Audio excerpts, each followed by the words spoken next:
Bem-vindo ao podcast BBA, um podcast especial do Novembro Negro. Nestes episódios, mergulharemos fundo nas conexões culturais e desafios globais que envolvem a intersecção entre o Novembro Negro, políticas de arte e a Bienal Black.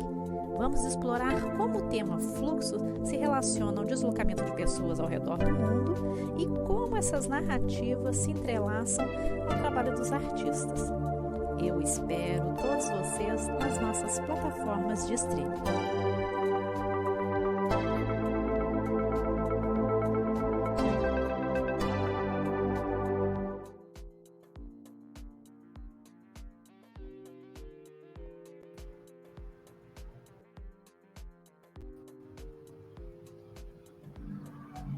Olá, meu povo! Salve, salve, sejam todas e todos bem-vindos. Eu não vou nem cantar a vinheta, mas a gente está quase chegando no Natal, né? E que alegria, porque esses episódios, eles começaram lá no mês de novembro, que foi esse mês agora que passou, né, alusivo aí ao nosso mês de Novembro Negro, Bienal Black, trazendo aí artistas, artivistas, curadores, todo o pessoal que vai estar aí direto e indiretamente relacionado com a terceira edição da nossa Bienal Black Brasil Arte, que já está aí com a agenda, né, marcadíssima para daqui a 3 meses ou pouco menos, né? Pouco menos de 3 meses aí, em março, estaremos na cidade maravilhosa e quente do Rio de Janeiro. Nossa, que loucura, né? Esse calor aí. Bom, né? Vou fazer já um convite para todo mundo não esquecer de botar o biquíni ou o suquine, a sunga, né? O calção de banho, enfim, dentro da mala, porque a gente vai aproveitar bastante. Acho eu, né? Esse calorão todo. Mas sejam muito bem-vindos, então. Esse programa, ele foi criado aí em cima da perspectiva desse tema que nós estamos, né, na verdade, provocando aí, tensionando os artistas convidados, que é Conexões Culturais e Desafios Globais, e que faz parte aí desse nosso tema da terceira edição da Bienal, que é Fluxos em Fluxo, Transitoriedade, Migração e Memória. E hoje eu trago para conversar um pouco comigo um artista que está bombando aí, né? Ele é paulista, gente, mas ele vai dar o ar das graças no Rio de Janeiro também.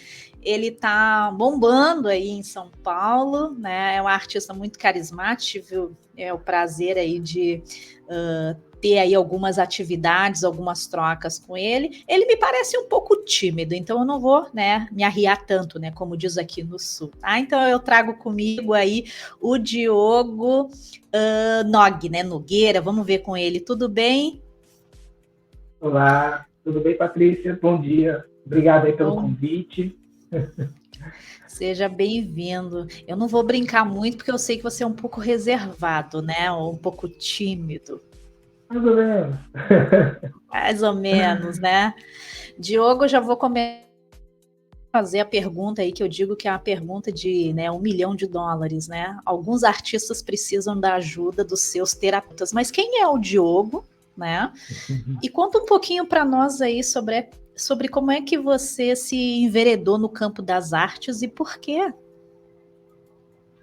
Bom, sou artista visual, escritor, professor e vou sempre adicionando ou tirando coisas dessa lista, mas eu comecei a me envolver assim com arte mais conscientemente a partir lá dos meus 11 anos, assim, comecei a estudar desenho e aí eu comecei a conhecer as técnicas, explorar e via na arte um potencial assim, de me expressar.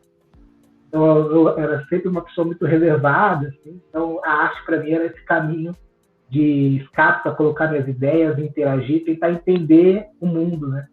E o desenho é uma das maneiras de tentar entender o mundo, né? A gente observa, vai tentando compreender como as coisas funcionam para tentar capturar esse mundo no desenho. Então foi por aí, desenhando, observando o mundo para tentar compreender e tentar entender meu lugar também nesse mundo. E aí eu comecei a estudar arte. Ô, Diogo. E estudar o desenho, né? E foi por aí. Ô, Diogo, mas você é professor ainda, né?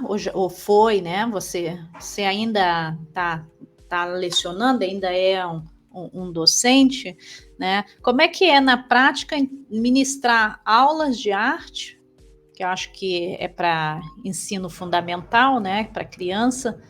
Isso. E como é que você passa para eles, né? Essas referências artísticas tentando fugir das referências eurocêntricas que a gente tem, né? Não dá para fazer, não dá para anular ou cancelar por completo, né? Mas é que a gente também tem muita referência aqui, né? Exatamente. Até o começo do ano eu estava atuando na rede pública de uma cidade aqui perto de São Paulo, Suzano, no ensino fundamental, dando aula para crianças de 6 a 12 anos. E durante esses últimos 6 anos foi uma das minhas atividades também. E nesse tempo, né, foi um aprendizado também de como pensar isso, como descolonizar esse ensino e a minha própria forma de entender o que é ensinar, que é ensinar arte, né? Eu, durante os primeiros anos, assim, né, eu ficava muito preocupado com a questão do currículo, né, do que é exigido pela burocracia de todo o sistema, que tem tantos problemas, né? A educação tem vários problemas, e um deles é uma burocracia, falta de recurso, né? E para tentar combater esse ensino de forma eurocêntrica, eu fui aprendendo, né, a utilizar outras linguagens da arte como forma de estimular as crianças a pensar na arte como uma forma de se expressar. Então, a dança, brincadeiras de teatro, e aí focando, né, nos ensinamentos afro-indígenas como disparadores, né? Então, ensinava muito danças como coco de roda, jongo, brincadeiras de capoeira, e o desenho também como uma forma, né, de se expressar, assim como eu aprendi, né, tendo o desenho uma forma de expressão. Eu buscava trazer para as crianças, né, artistas e referências para eles tentarem libertar, né, porque um dos problemas que eu identifiquei assim, bastante é a questão da criança ter medo de desenhar. E esse medo de desenhar vem dessa medo da representação, da autorrepresentação, né, dos colegas zombarem dessa falta de controle, né, do desenho. E aí é uma tentativa sempre de buscar que as crianças quebrem esse medo, né, de explorar o desenho, explorar a linha delas, para elas conseguirem se expressar livremente. Então, um dos caminhos foi esse, buscar referências em outras formas de arte, né, não só as artes visuais, e fazer essa brincadeira, transformar tudo numa brincadeira, né? Esse foi um dos princípios, assim. Mas, Diogo, você é um artista múltiplo ou você trabalha com uma única linguagem? A sua prática artística? Eu iniciei meus trabalhos no desenho, aí eu passei para pintura. Hoje em dia, eu trabalho com objetos e futuramente estou iniciando uma pesquisa também com a cerâmica e a argila. Vai ser um dos temas do meu mestrado, e que vai trabalhar essa questão do objeto e resgatando alguns conhecimentos da cerâmica africana e de como, né, nossas tantas etnias do continente africano que vieram para cá utilizaram também, né, essas formas de criar objetos, a produção de objetos artísticos. Ah, que bacana. Tá, voltando só um pouquinho, né, para essa narrativa que você fez agora sobre como é que você conduz, né, conduzia a sua classe, né, com as crianças da classe de arte artística, né? Que impacto, né, você buscou, no caso, que impacto você buscou influenciar ou atravessar nessas crianças aí? Assim que elas usassem outras formas artísticas para perder esse medo, digamos assim, esse bloqueio da representação. Porque sempre quando a gente vai fazer uma uma aula, né, com uma criança, dizer assim, hoje eu vou dar aí uns lápis, papéis, né, e vocês vão fazer um desenho. Sempre surge caricatura, né? E aí, no final, a gente vê como que esse desenho acabou saindo, né? Qual foi a forma de preenchimento, né, daqueles que usam o preenchimento, né? Como é que eles buscaram essa referência? Eu acho que a gente conversou um tempo atrás aí sobre as cores do lápis de cor, né? Que para você fazer o tom de pele é mais puxado por rosinha aquele, né? Que hoje a gente chama de nude, né? Mas as cores mesmo, né? De ter um marrom ou uma palheta, eu nem sei, eu estou um pouco por fora, nem sei se tem assim acredito sim que algumas marcas de material aí de desenho, enfim, deva já ter uma palheta de cor mais, enfim, mais abrangente. Você que é artista pode nos contar, né? Exatamente. Graças a essas nossas lutas diárias, né, em vários campos, hoje em dia já tem algumas marcas, né, que tem outras variedades de tons de pele, que colocam até como uma forma de marketing mesmo, né, essa questão de ter vários tons de pele na caixinha de lápis de cor, e chama a atenção para isso. E essa questão da representação é uma das coisas que mais eu focava, assim, né, para as crianças, porque elas são bombardeadas, né, com produções que são estrangeiras e vão mostrar sempre a criança, né, com o tom de pele clara. E a realidade das minhas salas de aulas realmente era o contrário. Até as crianças mais clarinhas, né, por conta do Brasil, o sol bronzeado, nunca o rosa claro dava conta, né? Então, eu começava sempre minhas aulas, em todos os anos, né, tentando combater essa ideia do lápis cor de rosa claro como o tom de pele, e mostrando para elas que existiam vários tons de pele, e até, né, que a gente, enquanto criação na arte, a gente pode até usar verde, azul para fazer o tom de pele, etc.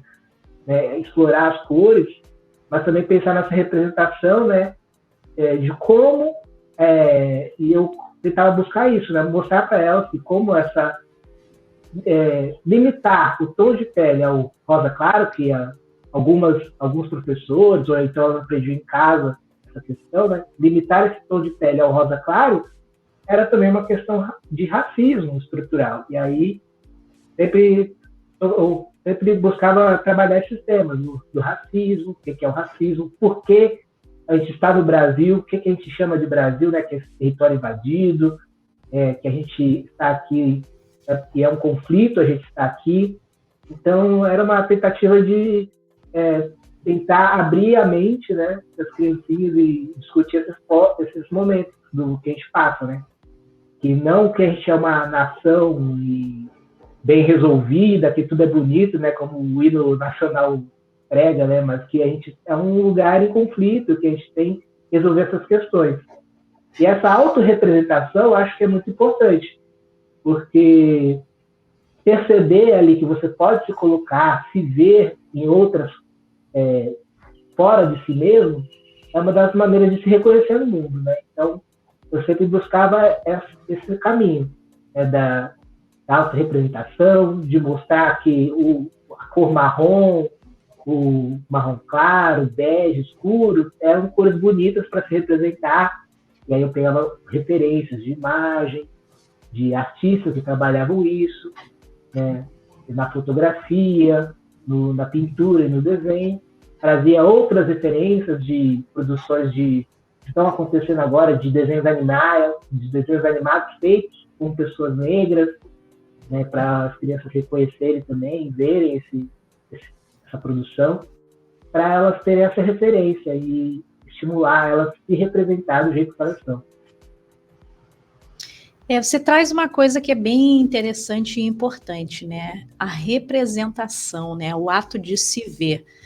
Como a gente está num país que é um país enorme, né? E existe toda essa nossa diferença regional, e aí eu não estou falando só de diferença física, porque essa quase não tem, né? Ainda mais agora, com esse sol incandescente que está aí caindo, não há pele clara que vá ficar clara por muito tempo, né? Mas eu falo mesmo das diferenças regionais, né? Até dessas práticas artísticas que surgem aí ou emergem, né, de diferentes regiões do nosso país. Sempre digo aqui que o Brasil ele é tão grande e agora é que a arte ela está começando a fazer o cruzamento, né? Passar de região para região, porque antes, né, o que se produzia no norte era completamente desconhecido, ou se tinha uma imagem de que o que se produz no norte é só uma coisa mais artesanal, voltada para a questão indígena, digamos assim, né? Ou o que se produz no Nordeste é uma coisa mais artesanal, do ponto de vista, enfim, né? Cada região com a sua especificidade, né?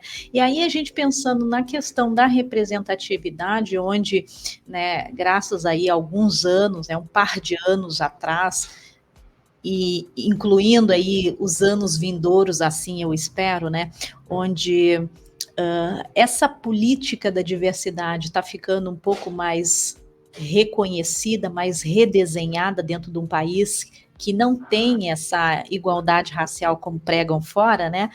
E aí a pergunta é a seguinte, né? Você sendo um professor, né, de séries iniciais aí, você consegue enxergar nessas crianças, sejam seus alunos ou sejam crianças que vão a exposições de arte, esse reconhecimento, né, as escolas que levam as crianças até esses espaços expositivos, as crianças elas estão se enxergando mais agora? É complicado ainda, viu? Porque, pelo menos na rede que eu trabalhei, né, em Suzano, ainda era muito difícil esse acesso, né, das crianças a esses espaços.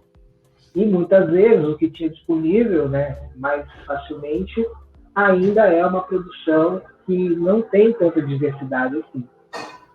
Então, ainda é um caminho longo a se percorrer. É muito importante que a gente agora está produzindo, está tendo mais entrada nesses espaços, e aí agora sim, né, pode-se produzir, né, um repertório que consiga chegar em outros lugares, não só os lugares mais centrais. Assim. Agora mesmo em Suzano, eu fiz uma curadoria levando alguns artistas do Rio de São Paulo e também artistas de Suzano, que estão pensando nessa questão da afrodiáspora. E aí está acontecendo lá no Centro Cultural de Suzano uma exposição, aconteceu, né, em novembro, essa exposição, e ali pude levar algumas salas de crianças da rede para conversar sobre isso. Então, aí sim, né, pode ter essa troca, assim, mas ainda é muito pequeno, né, essa possibilidade, não deu para atingir toda a rede, não dá para, não tem ainda alguma organização sistemática para que essas crianças tenham acesso, né, físico ali, presencial, vivenciar mesmo essa arte mais diversa. Ainda é um trabalho a se fazer. Cabe a nós, né, também fazer isso. Não só a nós, né, mas também. Fala um pouquinho aí como é que você enxerga a institucionalização da arte, se é que ainda existe essa institucionalização, né? A arte sendo institucionalizada por alguns espaços aí. Então, esse pensamento, né, de uma arte que tem níveis de sofisticação, é um pensamento bem eurocêntrico, né, e bem colonial. Se a gente reparar na nossa cultura, a arte está em todos os lugares, acontecendo a todo momento, né? E nas periferias mesmo, muitas produções ricas estão bem ativas, e as pessoas estão produzindo poesia, literatura, dança, artes visuais, de uma maneira muito interessante. E aí, o que está acontecendo agora, né, é tentar a captação das instituições, dessa produção que está ficando, que é por esse nível do constrangimento, está ficando constrangedor para essas instituições não ter artistas negros, não ter artistas indígenas, quando a gente vê, né, essa produção tão rica e tão poderosa acontecendo em tantos espaços, né? E mais ainda, o que eu vejo é que está tendo uma adesão do mercado para comprar arte negra, arte indígena, mas ainda há uma relutância, né, de deixar que essas artes, esses artistas sejam institucionalizados, né, e entrar em acervos de museu, etc., para que aí sim, né, futuramente, essa arte de artista negra fique na história, né, historicizada na construção da história do Brasil, né, porque desses espaços que ela vai ficar historicizada. Se a nossa arte não entrar em museus, né, no acervo do museu, ser mostrada nesses lugares, o que vai acontecer é que essa produção dos artistas uma hora vai saturar, porque não vai ter como sobreviver dessa arte, né? E aí, ou então vai ser comprada por colecionadores, galeristas estrangeiros, e aqui no Brasil a gente não vai ter esse acervo, não vai ter essa construção histórica. Então, é importante nós, enquanto agentes desse meio, né, de artistas, produtores, curadores, pesquisadores, todos a gente pensar nessa maneira de historicizar essa produção, esses artistas que estão produzindo, e criar maneiras para que o mercado não devore essa produção e que depois ela seja só uma coisa passageira, que não fique registrado na história mesmo. Então, acho que é um caminho a gente pensar meios agora de criar possibilidades para esses artistas produzirem de uma maneira não predatória para eles, né? E que essa produção entre para as instituições de uma maneira positiva para que seja recuperada no futuro para as novas gerações e ter esse registro, né, nesse momento. Acho que é isso o mais importante. Legal. Agora sim, para a gente fazer uma finalização, né? Você esteve ou está em mostra e participando de uma coletiva em um espaço muito importante, né? E de muita resistência também aí em São Paulo. Conta um pouquinho de como é que surgiu esse convite, como é que está sendo para você essa exposição no MAM. Sim, foi há 15 anos, né, trabalhando ativamente assim, com artes e fazendo exposições em espaços mais fora dos grandes centros, né, em casas de cultura, às vezes espaços alternativos de arte. E essa é a primeira exposição que eu faço numa instituição, como um museu. Foi um convite que partiu do curador Claudinei Roberto, é um pesquisador, artista e curador, né, da arte afrodiaspórica. E a partir de uma leitura do meu portfólio, ele viu algumas semelhanças, né, que é a influência do meu trabalho do Otávio Araújo. E como ele estava montando essa exposição no momento, aí meu trabalho entrou junto para complementar, né, esse pensamento sobre a obra de outros artistas que vieram antes. Então, para mim foi está sendo um momento de grande orgulho assim, e honra participar desse pensamento, dessa obra, dessa mostra que é histórica mesmo, né? Ela retoma a exposição que aconteceu no MAM em 1988, ano que eu nasci, e feita por Emanuel Araújo. Então, essa exposição que está agora no MAM e no Museu Afro Brasil, e vai até março, mais ou menos, de 2024, ela tem essa relação com os artistas que participaram da primeira mostra, 25 anos atrás, e também traz artistas contemporâneos no momento. Então, para mim, está sendo uma honra participar dessa construção, desse pensamento, desse desenvolvimento, e também fazer referência, né, a esses artistas que vieram antes, estão aí lutando, né, brigando por esse território simbólico que é a arte. Né? Então, para a gente é muito importante brigar por esse território simbólico e produzir simbolismos positivos sobre a nossa história também. Né? Então, sendo bem legal. Bom, parabéns, né, Diogo? Parabéns.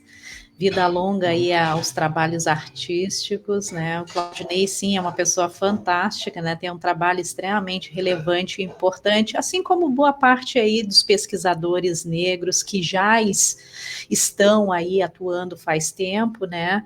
E os que estão chegando também, né? Acho que além de ter lugar para todos, a nossa história ela é muito ampla e se precisa de muitas mãos, né, para poder exatamente colocar na nossa linha de tempo, digamos assim, né, essa lacuna aí que se ausentou por muito tempo, né.